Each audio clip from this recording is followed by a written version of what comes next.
দ্বীপ জেলা ভোলা চরফেশনে কেবিনে যাচ্ছি, তাও আবার এসি কেবিনে। এই কেবিনটি টিপু 13 লঞ্চের কেমন সেটা আজকে আপনাদের দেখাবো।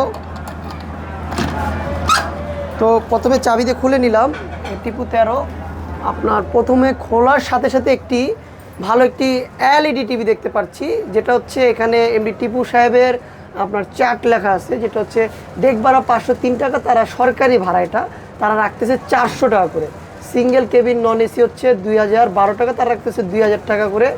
আপনার সিঙ্গেল কেবিন এসি হচ্ছে 2087, তারা রাখতেছে হচ্ছে 2000 টাকা করে। ডাবল কেবিন হচ্ছে 4024, non AC double cabin AC এটা এত টাকা। তো এটি হচ্ছে কেবিনের ভাড়া।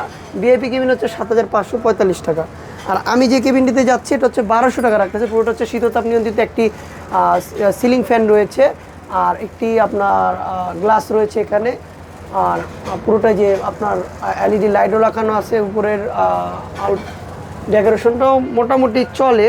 এবং যদি আপনি ঘুরতে চান তাহলে একটি স্পুন রাখা আছে এবং জগে পানি আছে, এবং এই টেবিলটা রয়েছে।